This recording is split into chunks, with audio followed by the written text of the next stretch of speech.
JKB back with another episode. Today in the show I'm reviewing The Last of Us 2. Thank you to Sony for sending over the review copy. One of the most incredible things that separates humans from animals is our ability to tell stories, but what separates us from turning into the monsters in the stories we tell? The Last of Us 2 is about the cycle of violence. It's about cause and effect. How will your choices affect you tomorrow? What did your choices cost you? The story, the emotion, the violence, the direction. I just finished this game yesterday. I'm still thinking about the ending. I'm thinking about the story and how it played itself out. I think about the choices I was forced to make, and I think about how brilliant this story really is. Since I can't say a word about the story or really anything about the characters, I'm going to tell you how I felt about the game as I played it. But also, I need to point out, you will see different locations and gameplay mechanics and maybe some characters in the gameplay. So that's a warning. If you don't want to see that, come back later after you've played the game. Now, once you've put in place one of the most incredibly well-written stories in video game history, you have to cast this with actors that can levitate the words off the page and into these characters.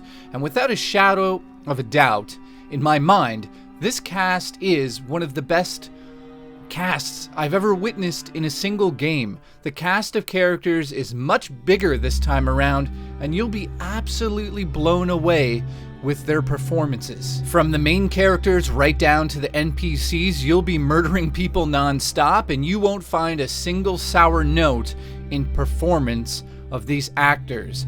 They've done something extra to kind of evolve the NPC encounters that you have during the gunfights, and I can't wait for people to realize exactly what that is. The moment I realized what it was, it brought this emotion to those gunfights that's never been there before in any action game I've ever played. And it's a very small detail, but I hope you notice what it is, because it gives a really powerful impact. Now, as we continue to play these AAA games, we're starting to see some of the best motion capture technology we've seen this generation. Each studio comes up with new technology that pushes the whole industry forward. Naughty Dog has definitely improved on what they've accomplished in the past with their facial motion tracking techniques, but you can debate what's more important to get across on screen: the perfection of the movement in the character's face, such as making sure the lips of the character match the words they speak, or is it capturing the exact emotion the actor was feeling in the moment by painstakingly matching the performance? While the lip syncing definitely is good in the game, it doesn't compare to the emotions you see on the characters' faces. It's absolutely spectacular. I feel almost half of the story is told without words. I mean, it's told to you with the reactions of the characters and how they react with each other. It's one of the strongest points of the game. You know exactly what a character is thinking just by looking at them. That's when you remember that a team of programmers and artists have come together to recreate those emotions within a video game. I mean, I have to congratulate the team handling this portion of the game, because I've seen nothing like it ever. It's unbelievable that these characters can say nothing and you still know exactly how they feel, but on an even deeper level than you've ever experienced before. Now that Naughty Dog has the best script, the best actors, the best programmers, and the best artists, what's the next thing you would need in a video game? Well, the environment. And the design of the environment comes from teams of artists that have clearly poured their hearts and souls into designing not only the best looking world I've ever seen in a video game, but designing a world with the most incredible level design you've ever seen. This isn't just another action-adventure game. Most of the game is set up in large open area zones, and while there are parts of the game that are linear in design, the game feels absolutely massive in scope, and the good news is there also is a photo mode built right into it, so you'll be spending a lot of time using that feature. One of the key aspects of the game that you need to realize is that exploring the world is all about choice. There'll be many different paths for you to take to get to your goal, But will you be tempted to enter one of the numerous buildings along the way to collect extra gear? This world is so diverse that it's probably impossible to experience everything by playing the game once. During city exploration, you'll see what seems like countless windows and doors that you can enter. You'll see stores and gas stations filled with monsters. You'll see giant department stores that you can just go into if you feel like, or skip. You'll find sewer systems all around the crumbling city, and, will you enter them? That's the question the game really gives you. The game lets you kind of decide what you want to do. Do you want to spend an extra hour clearing out enemies from a darkened building just to collect parts to upgrade your weapons? Well, go ahead. That's all up to you. You'll be doing it non-stop and absolutely loving every moment of it. The world is just full of detail. It isn't just the detail of the building structures, it's the incredible detail within each of the buildings. Houses are full of personal items that were from the families that used to live there, from family photos to children's artwork. Each of the houses you enter can tell its own story, and that's even if you choose to stop and take it all in. These buildings from within the city are just so complex that you just can't figure out every path you can go in one playthrough. You just can't do it. I think I saw every type of business you've ever seen in a real city, from gyms to arcade bars. I mean, you'll spend hours on end simply exploring these buildings and collecting items to help you along your journey. Gameplay-wise, the game matches the mechanics of the first game, but clearly have been designed with a better combat system in mind. Combat is incredibly fun and smooth in its design, and absolutely brutal in its execution. Close combat does make a bigger impact this time by giving you this hyper sense of violence that you just have never seen in another game before. You'll be forced at times to make choices that will not only impact the characters in the game, but you as a player. Decisions that will leave you feeling very uneasy. There's many different themes in the game, but the biggest one is violence. This isn't a game, made for kids. This is a game made by adults for adults.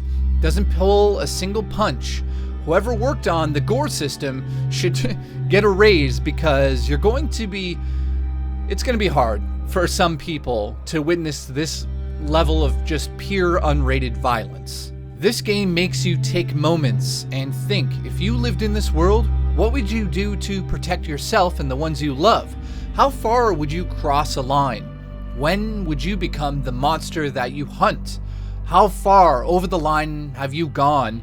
Have you lost control?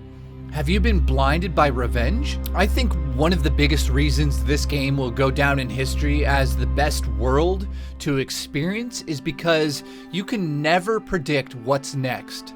Roads basically leading to nothing can turn into mini adventures on their own. Visually speaking, it's jaw-dropping at times, but I'm talking more about how the levels are designed, how these buildings are designed. In most video games, you'll notice the same assets being used over and over, and I know you know exactly what I'm talking about. Usually, you enter one building and you've basically seen them all, but that's not the case in this game. Every single building and structure is unique. I'm not sure if they're using magic to pull this off, because it's at a level of dedication of these environments that you've just never seen reached before this game, and possibly for the years to come. It's simply the best designed game you're gonna ever play this generation, and that's just in terms of its layout. I mean, the rest of the game is just as good, but there's something to be said about how they designed this world. Now, the enemies of the previous game are back, and you'll notice a few different types of infected along the way, while the main focus seems to be split up between the different factions of humans at war with each other, putting the infected in a more of an obstacle course of interaction within this world. You'll be gambling your life a lot more when playing the game on the harder settings. Should you really go into that house? Do you need more ammo? I mean, you gotta take chances. One thing I should point out is that the character feels like it is in the environment by the animation choices that the system makes. So sometimes you'll go through a doorway and the character will put their hand on the wall, or they'll simply move around a wall in a certain way that just feels real. And the animation team should be so proud of themselves, because if the animation was any less than this, that would be a major issue with the game.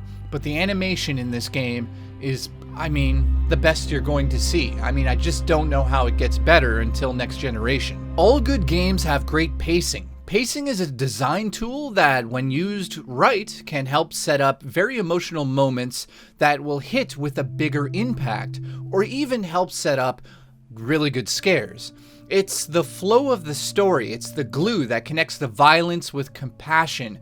It's about keeping the world real. It's about keeping the characters grounded while pure madness is happening around them. It's about knowing when to slow down the action and not overload the players with too much. This game absolutely nails the pacing. Now, there's two things that I noticed in this game that I think a lot of people may comment on, and it has to do with the look of the characters.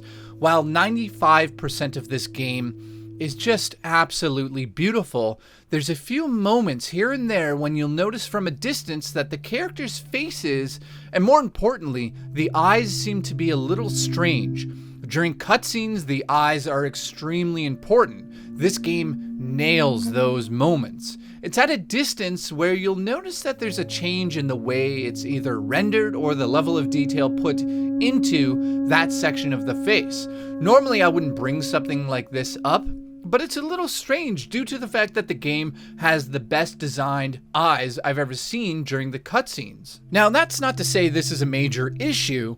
It's getting into the uncanny valley territory, and you'll notice it at times and wonder what's going on and why it looks so strange. The other thing I noticed is that while you're freely walking around, the characters talk to each other all the time. And when you look at their faces, the animation, you'll notice, isn't as good as the cutscenes. Now, that's the only thing out of the whole game that I believe lowers slightly in terms of its design. And again, this isn't like a huge issue in the game. I don't want to come forward and say this is a negative and this is horrible and it ruins the game. It's just something I noticed, and I think it's fair to be honest with everything I saw in the game during my playtime. The music has a feeling of just matching the action on screen. It's almost like it's a beating heart. You'll notice it start to ramp up as you enter a creepy, poorly lit house or a building. It's paced perfectly and placed perfectly at times, and it adds to the overall experience, and the music is just as brilliant as the first game. One other thing I want to bring up is, how can a game that's so violent and grim be fun to play? Well, I just gotta say that I think it plays into just how thought-provoking this game's story is. The characters have deep-rooted issues, and these issues are only brought out due to the grim situations they've been forced into, and this is just to survive. It's all about life and death, and the story is what's going to push you forward. The gameplay, yes, I will admit, is secondary to the story in my opinion. While the gameplay is, absolutely a blast to play, the story is what's driving me to play this game. I also have to mention that the accessibility options are absolutely unbelievable. They've put so much time and effort into giving players with disabilities a chance to experience this game that I have to say bravo to the team. There's over 60 accessibility options that can be turned on and off for players with disabilities, and once again, thank you, Naughty Dog, because there's some people out there that just wouldn't be able to experience this, and now they can. As for the length of the game, I'm gonna just give you a rough estimate here and say that it's between 20 to 50 hours depending on how much you explore and what difficulty you're playing the game in. In today's age of video games, it's debatable if you're playing a video game or experiencing a new form of entertainment that is crashing together with cinema. You can call it whatever you like. At the end of the day, it's one of the most incredible experiences I've ever had playing a game, and it's mostly due to its complex story. It's designed to keep you playing because you need answers. On a technical level, you'll sit in amazement, wondering how it's possible to design such a game. As we get closer to the next generation, I wonder what's next and how could they ever top this? In closing, this game isn't exactly what I thought it would be. It isn't for the light of heart. It's hard for me to not want to tell you what the story is, but no one should have the experience taken from them. The game is just as good as the first game. It's a direction that I have never seen in video games before. The director of this game should applaud himself because he has created one of the most cinematic gameplay experiences you will ever have. It's a direction that you just have to experience for yourself. It's a direct continuation of the first game, and I think it's even way more complex. It's as scary as the first game, but I think the main focus still will always be on the story. My advice to you is to play this game in the dark, play it with headphones on, take your time, look in every building, read every note, walk into every house, look at every picture on the wall, look at the detail they've put into this game. Take your time. It's going to be a while before we get another masterpiece on this level. Not only is The Last of Us 2 a 10 out of 10, it's my game of the year, and now one of my favorite games of all time, and I can't honestly wait to jump back into it. It's the best directed game I have seen on the PlayStation 4 or any other console out there this generation and generations past. You will not see a better directed game. This is from a brilliant mind, and I pray to God they continue this story on the PlayStation 5. Thank you so much for watching, and I'll see you in the next episode of JKB.